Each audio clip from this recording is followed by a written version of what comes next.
नमामि शमीशाननिर्वाणरूपं विभुं व्यापकं ब्रह्मवेदस्वरूपं निजं निर्गुणं निर्विकल्पं निरीहं चिदाकाशमाकाशवासं भजेऽहम् निराकारमोङ्कारमूलं तुरीयं गिराज्ञानगोतीतमीशं गिरीशं करालं महाकालकालं कृपालं गुणागारसंसारपारं नतोऽहम्। हरे कृष्णा। क्या आपने कभी अनुभव किया है कि जब आप भगवान शिव का नाम लेते हैं तो आपके अंदर असीम शांति, पवित्रता और मंगलता का संचार होता है? हमें विश्वास है कि आप में से कई लोगों ने इस बात का अनुभव किया होगा। महाशिवरात्रि वो पावन रात्रि है जब सृष्टि की प्रत्येक सांस शिवमय बन जाती है। ये दिन केवल पूजा का नहीं अपितु आत्मा का शिव से मिलन का भी पर्व है। शिव जी जो न केवल त्रिपुरारी हैं बल्कि हमारे जीवन के हर अंधकार को मिटाने वाले नीलकंठ भी हैं। वे इस दिन अपने भक्तों पर विशेष कृपा बरसाते हैं और इसी महाशिवरात्रि के महापर्व की आप सबको बहुत सारी शुभकामनाएं। इस बार महाशिवरात्रि के दिन ही पवित्र कुंभ मेले का भी अंत होने वाला है। महाशिवरात्रि के दिन उनके शिवलिंग का अभिषेक, मंत्रों का जप और रात्रि जागरण करके साधना द्वारा हम अपनी आत्मा को वो प्रकाश प्रदान कर सकते हैं जो जीवन के हर बंधन से हमें मुक्ति दिला सकते हैं। महाशिवरात्रि का ये विशेष पर्व हमें ये सिखाता है कि शिव जी मात्र कोई देवता नहीं, भगवान नहीं, अपितु प्रत्येक भक्त के प्रिय मित्र और मार्गदर्शक भी हैं। उनकी कृपा से असंभव भी संभव बन जाता है और अज्ञान के अंधकार से हम ज्ञान के प्रकाश की ओर अग्रसर हो सकते हैं। तो चलिए इस महाशिवरात्रि के पावन पर्व पर आज हम श्रवण करते हैं उनसे जुड़ी हुई एक विशेष पौराणिक कथा का, जो साक्षात निर्वाण स्वरूप है, जो संपूर्ण ब्रह्मांड में व्याप्त है, जिनके लिए गुण और अवगुण का कोई महत्व नहीं, जो निष्पक्ष है, जो आकाश के समान है, जिन्हें मापा नहीं जा सकता, जो ओमकार के प्रणव के मूल है, जो कैलाशपति है और जो समस्त वैष्णव सद्गुणों से सुशोभित है, वो है भगवान शिव। और ऐसे भगवान शिव का अत्यंत प्रिय दिवस यानी महाशिवरात्रि, जो कि प्रत्येक वर्ष फाल्गुन मास के कृष्ण पक्ष की चतुर्दशी को आता है। लेकिन ऐसा क्या विशेष है इस दिन में? तो हमारे पुराण और शास्त्र इस विषय में एक सुंदर प्रसंग सुनाते हैं। चलिए आज महाशिवरात्रि के अवसर पर हम इसी पौराणिक कथा का श्रवण करते हैं। ये उस भील की बात है जो अपनी इच्छा से पशुओं का शिकार करता था। ऐसा नहीं था कि वो सिर्फ अपने परिवार का पालन पोषण करने के लिए ऐसा करता था, वास्तव में उसे इस कार्य में आनंद आने लगा था। वो पशुओं का शिकार करने में इतना निपुण हो चुका था कि जिस भी पशु के ऊपर नजर डाले उसका वो अचूक शिकार करके रहता था। उसका स्वभाव अत्यंत क्रूर था और बड़ी जल्दी उसे क्रोध भी आ जाता था। लेकिन एक दिन उसके जीवन में बड़ी विचित्र घटना हुई। उस दिन वो प्रातः काल से ही शिकार की खोज में था, लेकिन आज उसका भाग्य शायद उसके साथ नहीं था। पूरा दिन ढूंढने पर भी उसके हाथ एक छोटा सा खरगोश भी नहीं आया और शिकार न मिलने का अर्थ था आज उसका परिवार भी भूखा रहेगा। अपने छोटे छोटे बच्चों के विषय में सोचता हुआ वो पूरा दिन शिकार की खोज में जंगल में भटकता रहा। आज उसने ना तो कुछ खाया था और ना ही पानी पिया था। आखिर थक हार कर उसे सामने एक पानी का तालाब दिखा। उसके शीतल जल ने शिकारी के मन और शरीर को शांत किया। उसने सोचा, जिस प्रकार इस जलाशय का शीतल जल मुझे शांति प्रदान कर रहा है, उसी प्रकार जंगल के बाकी प्राणियों के लिए भी ये एक महत्वपूर्ण स्थान होगा। तो फिर जंगल में इधर उधर भटकने के स्थान पर क्यों ना मैं इसी जलाशय के पास कहीं छिप जाऊं, क्योंकि पानी पीने के लिए कोई ना कोई जानवर तो आएगा ही। तो बस फिर मैं उनका शिकार कर लूंगा। ये सोचकर उसने अपने पानी के थैले में थोड़ा जल भरा और छिपने के लिए किसी पेड़ को ढूंढने हेतु इधर उधर देखने लगा। सामने ही उसे एक बेल का वृक्ष दिखा। वो अत्यंत विशाल था और उसकी टहनियों के बीच अगर वो छिप जाए तो कोई भी पशु उसे आसानी से ढूंढ नहीं पाएंगे। तो बस अब उसे अपना आश्रय स्थान मिल चुका था। वो जल्दी से उस पेड़ के ऊपर चढ़ गया और प्रतीक्षा करने लगा अपने शिकार की। उसके हाथ में उसका धनुष और बाण था। उसके नेत्र सामने वाले जलाशय पर स्थित थे। ये सब करते करते संध्या बीत चुकी थी और रात्रि का प्रथम प्रहर आरंभ हो चुका था। थोड़ी ही देर में उसने देखा कि जलाशय पर पानी पीने के लिए एक हिरणी आई थी। उसे देखते ही वो भील शिकारी अत्यंत प्रसन्न हो गया। उसने जैसे ही हिरणी के ऊपर तीर चलाने की तैयारी की, उसी समय उसके हिलने से बेल के वृक्ष से कुछ पत्ते और उसके पानी के थैले से पानी की कुछ बूंदें नीचे गिर गए और ये दोनों ही चीजें नीचे रखे हुए एक शिवलिंग के ऊपर पड़ी और इस प्रकार अनजाने में ही उसने शिवजी के ऊपर जल का अभिषेक कर दिया और बिल्व पत्र अर्पित कर दिए। और ये देखकर भगवान शिव उस भील पर प्रसन्न हो गए। जैसे उस हिरणी ने पत्तों के गिरने की आवाज सुनी तो वह चौकन्नी हो गई और उसने पीछे मुड़कर देखा तो वहाँ भील उस पर तीर चलाने की तैयारी कर रहा था। उसी समय उस हिरणी ने एक मनुष्य की तरह बात करते हुए उस भील शिकारी से कहा, आप क्यों मुझे मारना चाहते हैं? जैसे ही भील ने एक पशु को इस प्रकार बात करते हुए सुना तो पहले तो वो अत्यंत आश्चर्यचकित हो गया, लेकिन फिर उसने कहा, क्योंकि तुम्हारा शिकार करके मैं अपने बच्चों का पेट भरूंगा, उससे मेरे परिवार का पालन पोषण होगा। मैं सिर्फ अपने धर्म का पालन कर रहा हूँ। शिकारी की बात सुनकर वह हिरणी उदास होने के बजाय प्रसन्न हो गई। उसने कहा, ये तो मेरे सौभाग्य है कि मैं आपके परिवार के हित के लिए काम आऊंगी। अगर मेरे इस शरीर से किसी का भला हो सकता है तो मेरा ये जीवन सार्थक है। मैं इसके लिए तैयार हूँ। अब हिरणी को ऐसी उच्च कोटि की बातें करते हुए सुनकर तो उस शिकारी के होश ही उड़ गए। तभी उस हिरणी ने कहा, हे स्वामी, मेरा आपसे एक ही निवेदन है। इस समय आप मुझे ये जल पीकर जाने दीजिए। मेरा स्वयं का भी एक परिवार है जिसमें मेरे पति हैं, 2 बच्चे हैं और मेरी एक बहन है। यदि इस समय मैं वापस अपने परिवार के पास नहीं गई तो शायद वे सभी इस बात से अनभिज्ञ रहेंगे कि मेरे साथ आखिर क्या हुआ और मैं वापस क्यों नहीं आई। लेकिन मैं आपको वचन देती हूँ कि एक बार, सिर्फ एक बार अपने परिवार से मिलने के बाद मैं अवश्य ही आपके पास वापस आ जाऊंगी। अब ये सुनकर शिकारी हंसने लगा। उसने कहा, अच्छा, तो अभी तक तुम मुझे अपनी बातों के जाल में ही फंसा रही थी, है ना? तुम्हें क्या लगता है कि मैं इतना मूर्ख हूँ कि तुम्हारी इस बात पर विश्वास करूंगा? और फिर तुम वापस मेरे पास आखिर क्यों आओगी? कभी नहीं, मैं तुम्हें मुक्त नहीं कर सकता। ये सुनकर उस हिरणी ने कहा, नहीं नहीं, ऐसा नहीं है। ये संपूर्ण ब्रह्मांड और सृष्टि सत्य के सिद्धांत पर टिके हुए हैं। अगर मैं अपना वचन ना निभाऊं तो मुझे उन सभी जीवों के पाप लग जाए जो कि भगवान विष्णु और भगवान शिव की पूजा नहीं करते, जो कृतज्ञ है और जो दूसरों का बुरा करते हैं। ऐसे सभी लोगों के पाप कर्म मुझे मिल जाए। हिरणी की ये बात सुनकर उस शिकारी का हृदय पिघल गया। उसने हिरणी को ये वचन लेकर जाने दिया कि वह वापस आएगी। अब ये सारी घटना घटित होते होते रात्रि का पहला प्रहर समाप्त हो चुका था और उस शिकारी ने कुछ भी खाया पिया नहीं था। वो अभी भी जाग रहा था।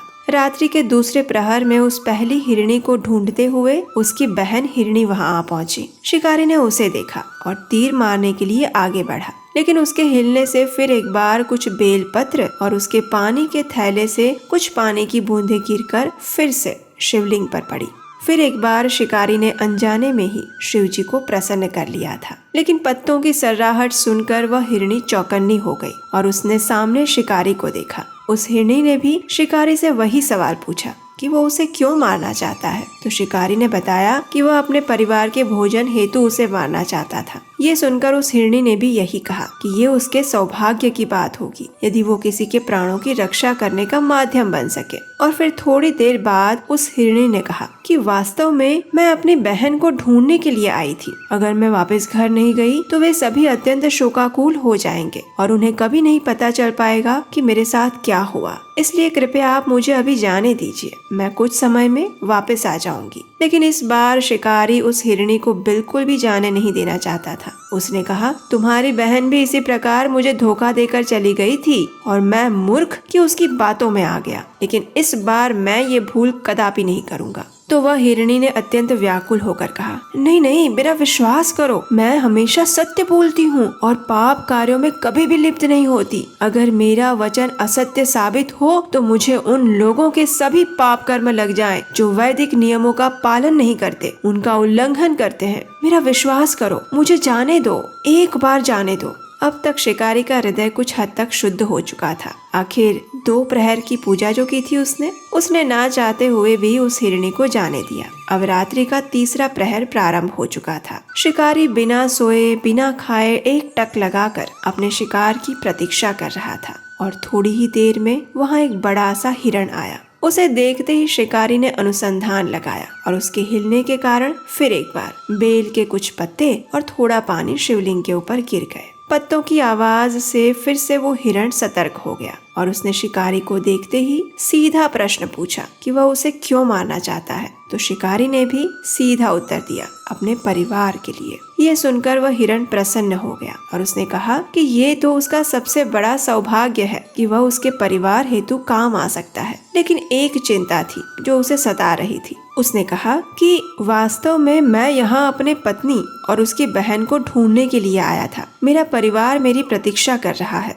एक बार मुझे उनसे मिल लेने दो, मैं उनको थोड़ा आश्वस्त कर देता हूँ। उसके बाद मैं आपके परिवार का भोजन बनने के लिए आपके पास अवश्य आ जाऊंगा। अब देखिए, अनजाने में ही सही, लेकिन शिकारी ने 3 प्रहर तक शिवलिंग की पूजा की थी, इसलिए अब तक उसका हृदय भी काफी हद तक विनम्र और दयालु हो चुका था। उसने प्रेम से उस हिरण से कहा, हे मृग, मुझे अपने परिवार की चिंता है। तुमसे पहले 2 हिरणी यहाँ आई थी और वे दोनों ही मुझे इसी प्रकार का वचन देकर चली गई। अगर मैं सभी पशुओं को ऐसे ही जाने देता रहूंगा तो फिर मेरे परिवार का क्या होगा, तुम ही बताओ। ये सुनकर उस हिरण ने कहा, हे व्याध, ये संपूर्ण संसार सत्य के सिद्धांत पर स्थापित है। अगर मैं अपना वचन निभाने में निष्फल रहूं, तो मुझे उन सभी लोगों के पाप कर्म लग जाए जो शिवरात्रि पर उपवास का पालन नहीं करते, जो आवश्यकता पड़ने पर लोगों की सहायता नहीं करते। मैं अवश्य वापस आऊंगा, आप मेरा विश्वास करें। ये सुनकर शिकारी ने उसे कहा,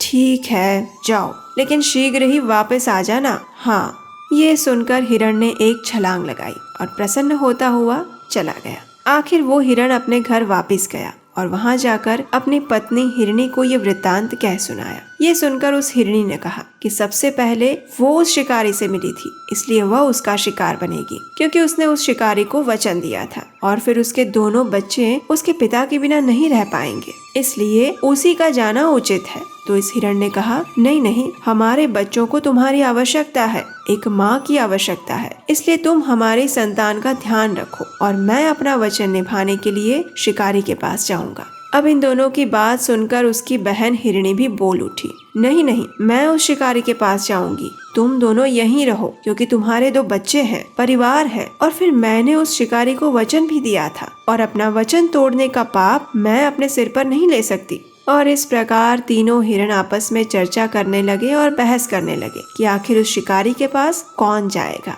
जब कोई उपाय नहीं मिला और कोई भी अपना वचन तोड़ने का पाप अपने सिर पर नहीं लेना चाहता था, तब हिरण और हिरणी ने अपने बच्चों को उनके अन्य साथी मित्रों को सौंप दिए और तीनों अपना वचन निभाने के लिए शिकारी के पास पहुंच गए। लेकिन अब हिरण के दोनों बच्चों ने भी सोचा कि यदि परिवार के बिना जीना है तो इससे अच्छा कि साथ में ही मृत्यु हो जाए। ये सोचकर हिरण के दोनों बच्चे भी उनके साथ चल पड़े और इस प्रकार पूरा हिरण परिवार शिकारी के शरणागत होने के लिए निकल पड़ा। अब रात्रि का 4था प्रहर शुरू हो चुका था। कुछ ही समय में संपूर्ण हिरण परिवार शिकारी के सामने आकर खड़ा हो गया और विनम्रता से कहने लगा, हे व्याध, हम अपना वचन निभाने के लिए आपके समक्ष उपस्थित हैं। इतने बड़े हिरण के परिवार को देखकर शिकारी अत्यंत प्रसन्न हो गया। उसने तीर हाथ में लिया और फिर एक बार अनजाने में ही बेलपत्र और कुछ पानी नीचे वाले शिवलिंग के ऊपर गिर गए और इस प्रकार उसके 4 प्रहर की भगवान शिव की पूजा संपन्न हुई।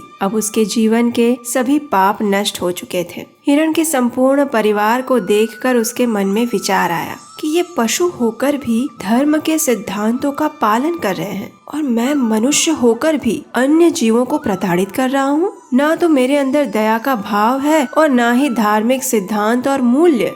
धिक्कार है मुझ पर और मेरे जीवन पर, धिक्कार है। इतना सोचते हुए उसकी आंखों से अश्रु बहने लगे। उसने अपना तीर नीचे जमीन पर रख दिया। वो लज्जा के मारे उन हिरणों के सामने नजर भी नहीं मिला पा रहा था। आखिर उसने उन सब से कहा, आप धन्य हैं, जाइए, चले जाइए यहाँ से। मैं आप में से किसी का भी वध नहीं करूँगा, जाइए। उसकी आंखों से पश्चाताप के अश्रु बह रहे थे। शिकारी को इस प्रकार शरणागत अवस्था में देखकर भगवान शिव उस पर अत्यंत प्रसन्न हो गए और वे उसके समक्ष प्रकट हुए। उन्होंने भील से कहा, हे व्याध, मैं तुम्हारी भक्ति और करुणा से प्रसन्न हुआ हूँ। तुमने बिना कुछ खाए और संपूर्ण रात्रि जागरण करके मेरा पूजन किया है। मांगो, तुम्हें जो भी वरदान चाहिए वो तुम मुझसे मांग सकते हो।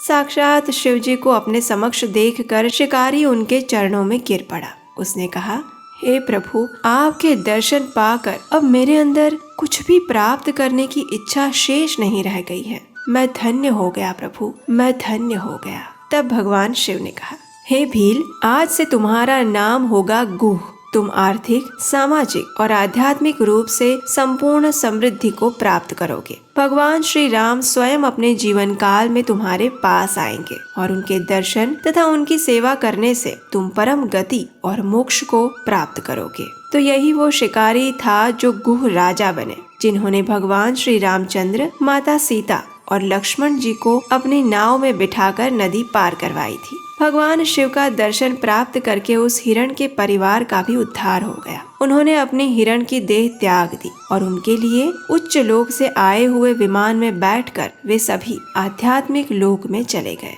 और जिस रात्रि को ये संपूर्ण प्रसंग हुआ था वो रात्रि थी महाशिवरात्रि, यानी फाल्गुन मास के कृष्ण पक्ष की चतुर्दशी। और इसीलिए शिवरात्रि के दिन और रात्रि में उपवास करने का और भगवान शिव की पूजा अर्चना तथा अभिषेक करने का विशेष महत्व बताया गया है। तो ये थी आज की महाशिवरात्रि व्रत कथा। कैसी लगी जरा नीचे कमेंट करके बताइएगा। और हाँ, अगर इस कथा के माध्यम से आपके मन में भी भगवान शिव के प्रति प्रेम और भक्ति का उदय हुआ है तो हमारा प्रयास सफल रहा। आने वाले समय में हम ऐसी ही प्रमाणभूत वैदिक कथाएं आपके लिए निरंतर लेकर आते रहेंगे। और इस कार्य में अगर आप हमारी सहायता करना चाहते हैं तो स्क्रीन पर दिए गए नंबर पर आप हमें अपना आर्थिक योगदान भी भेज सकते हैं। हम जानते हैं कि वैसे तो आप हमारे रेगुलर व्यूअर हैं, लेकिन अगर आप पहली बार हमारी कथा सुन रहे हैं तो आपका हमारे इस चैनल पर स्वागत है और इसे याद से सब्सक्राइब किए बिना मत जाइएगा।